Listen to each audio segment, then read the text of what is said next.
So first of all, let me assert my firm belief that the only thing we have to fear is fear itself. Nameless, unreasoning, unjustified terror, which paralyzes needed efforts to convert retreat into advance. Yesterday, December 7th, 1941, a day for me. The United States of America was suddenly attacked by naval and air forces of the Empire of Japan. A short time ago, an American airplane dropped one bomb on Hiroshima and destroyed its usefulness to the enemy. That bomb has more power than 20,000 tons of TNT. The Japanese began the war from the air at Pearl Harbor. They have been repaid many-fold, and the end is not yet. With this bomb, we have now added a new and revolutionary increase in destruction to supplement the growing power of our armed forces. We have been compelled to create a permanent armaments industry of vast proportions. In the councils of government, we must guard against the acquisition of unwarranted influence, whether sought or unsought, by the military-industrial complex. The potential for the disastrous rise of misplaced power exists and will persist. We must never let the weight of this combination endanger our liberties or democratic processes. I do not believe that any of us would exchange places with any other people or any other generation. The energy, the faith, the devotion which we bring to this endeavor will light our country and all who serve it. And the glow from that fire can truly light the world. And so, my fellow Americans, ask not what your country can do for you. Ask what you can do for your country.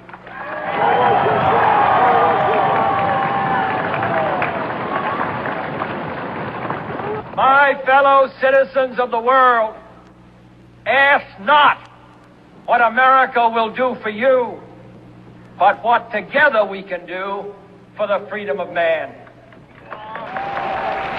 And there are even a few who say that it's true that communism is an evil system, but it permits us to make economic progress. Lass sie nach Berlin kommen. Let them come to Berlin.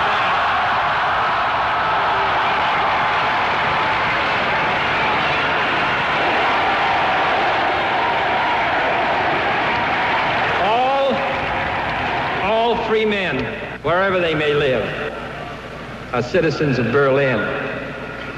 And therefore, as a free man, I take pride in the words, Ich bin ein Berliner.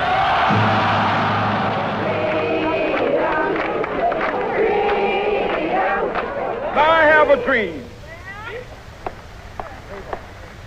that my 4 little children will one day live in a nation where they will not be judged by the color of their skin, but by the content of their character. I have a dream today.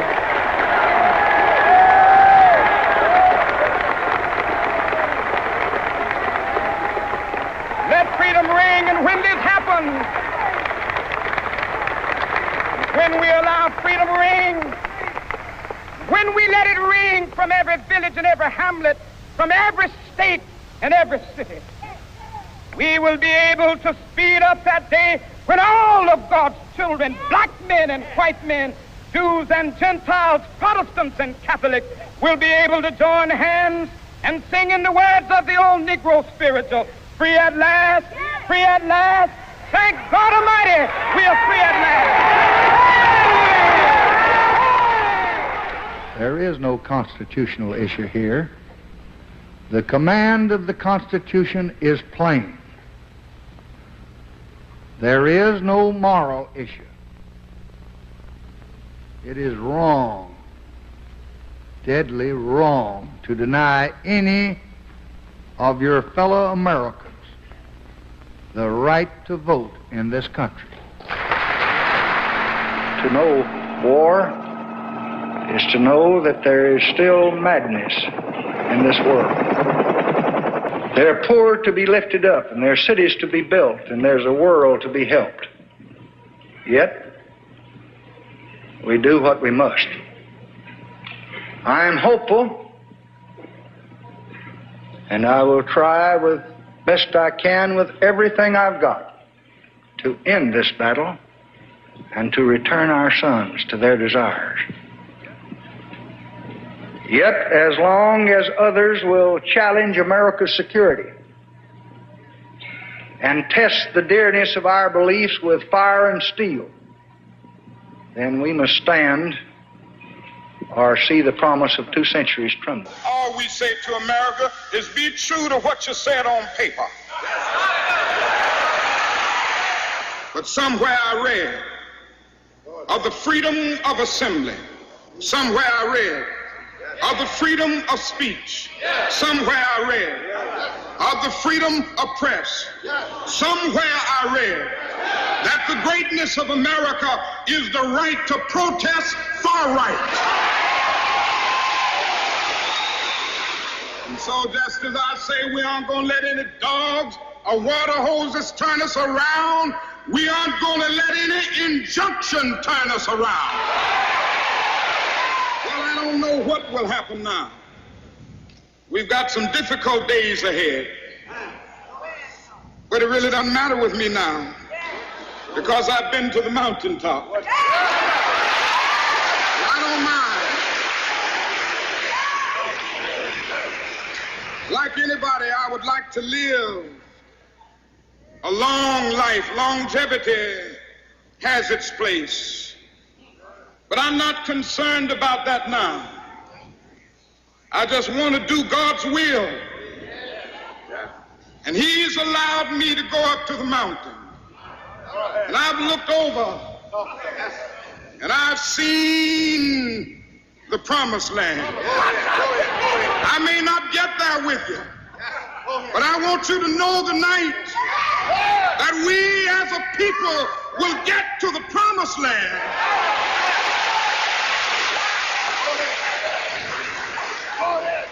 So I'm happy tonight. I'm not worried about anything. I'm not fearing any man. Mine eyes have seen the glory of the coming of the Lord.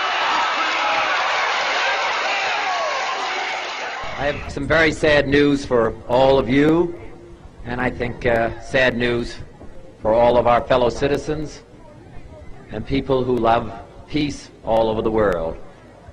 And that is that Martin Luther King was shot and was killed tonight in Memphis, Tennessee. Martin Luther King dedicated his life to love and to justice between fellow human beings. He died in the cause of that effort. For those of you who are black and are tempted to be filled with hatred and mistrust of the injustice of such an act against all white people, I would only say that I can also feel in my own heart the same kind of feeling. I had a member of my family killed, but he was killed by a white man. But we have to make an effort in the United States. We have to make an effort to understand, to get beyond or go beyond these rather difficult times. A favorite poem, my favorite poet was Aeschylus, and he once wrote,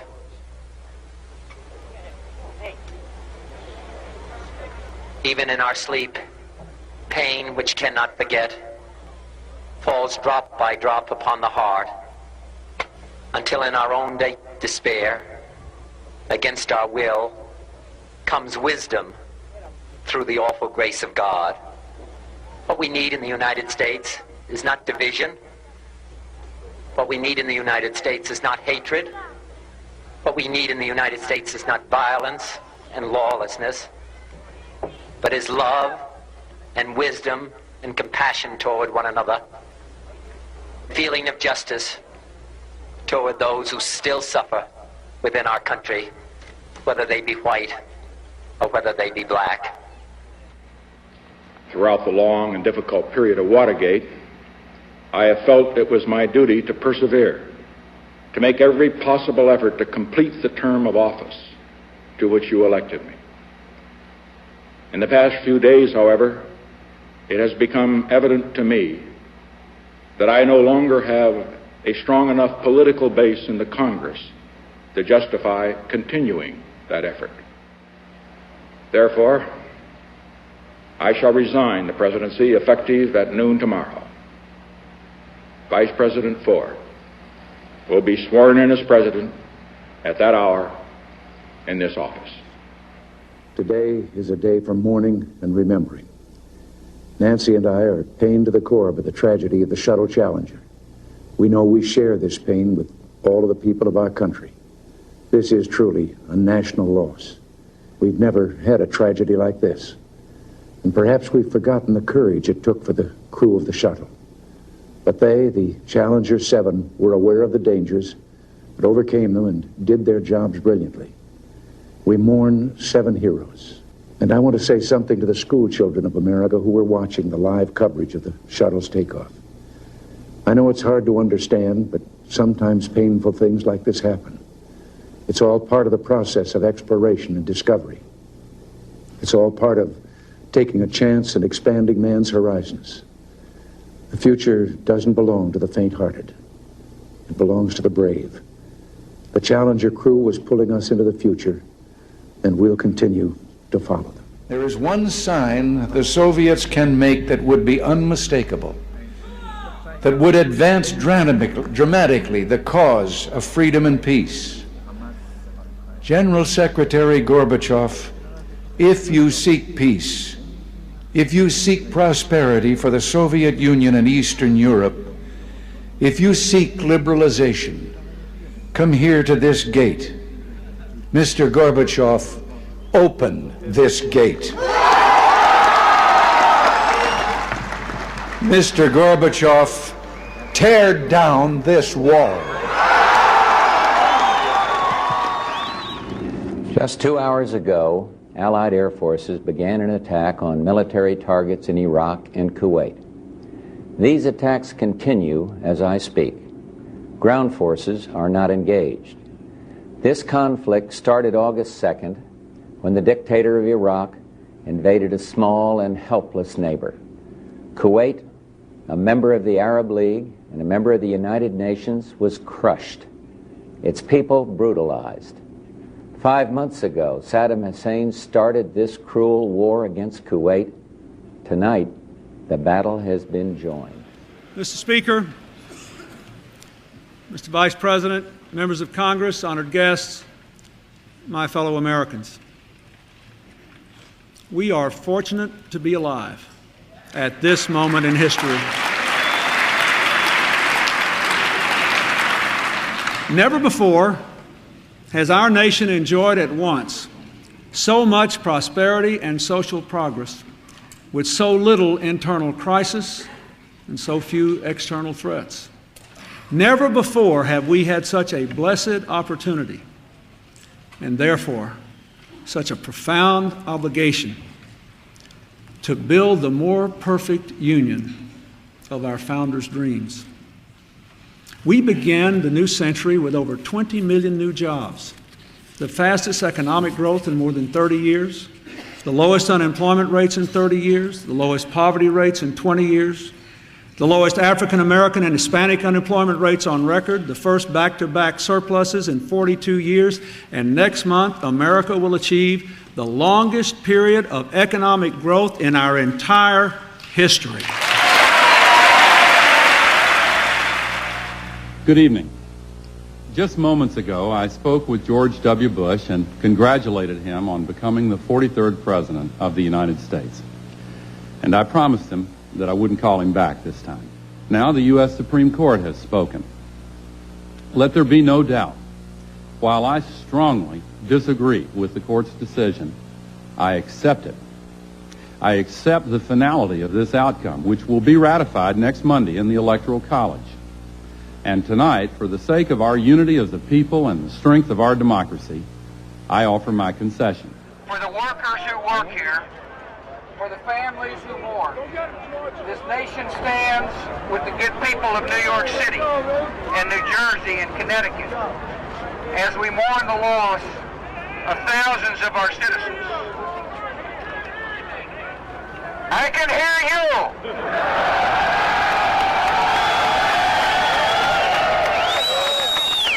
I can hear you. The rest of the world hears you. And the people who knocked these buildings down will hear all of us soon.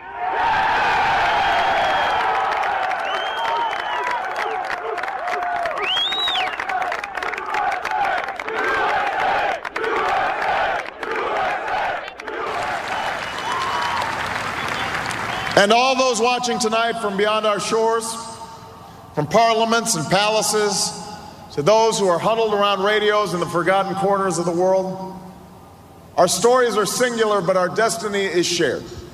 And a new dawn of American leadership is at hand.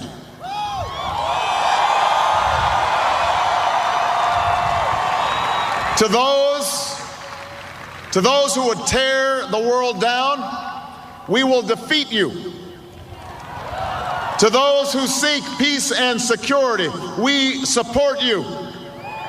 And to all those who have wondered if America's beacon still burns as bright, tonight we proved once more that the true strength of our nation comes not from the might of our arms or the scale of our wealth, but from the enduring power of our ideals: democracy, liberty, opportunity, and unyielding hope.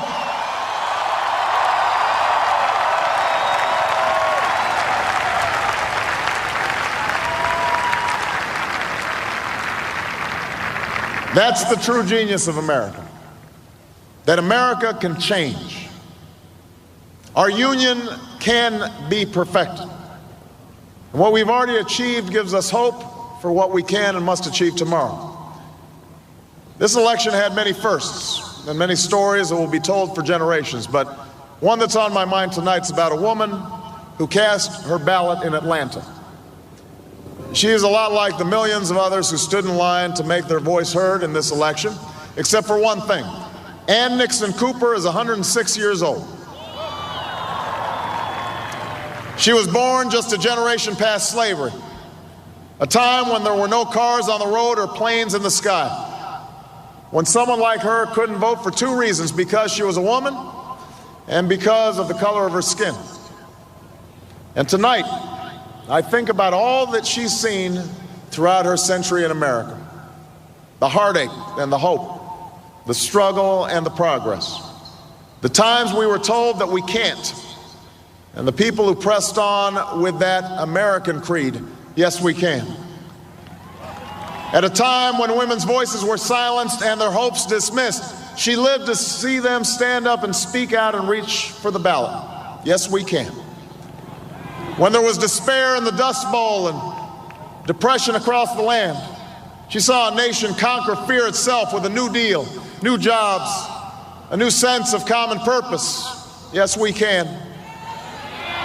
When the bombs fell on our harbor and tyranny threatened the world, she was there to witness a generation rise to greatness and a democracy was saved: yes, we can. She was there for the buses in Montgomery, the hoses in Birmingham, a bridge in Selma, and a preacher from Atlanta who told the people that we shall overcome: yes, we can.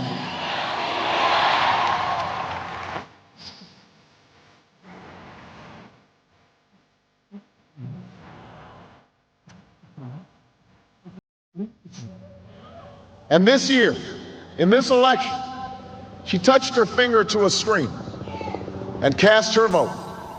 Because after 106 years in America, through the best of times and the darkest of hours, she knows how America can change. Yes, we can. America, we have come so far. We have seen so much, but there's so much more to do. So tonight, let us ask ourselves, if our children should live to see the next century, if my daughters should be so lucky to live as long as Ann Nixon Cooper, what change will they see? What progress will we have made? This is our chance to answer that call. This is our moment. This is our time to put our people back to work and open doors of opportunity for our kids, to restore prosperity and promote the cause of peace, to reclaim the American dream and reaffirm that fundamental truth that out of many we are one, that while we breathe, we hope, and where we are met with cynicism and doubt and those who tell us that we can't, we will respond with that timeless creed that sums up the spirit of a people. Yes, we can. Thank you. God bless you, and may God bless the United States of America.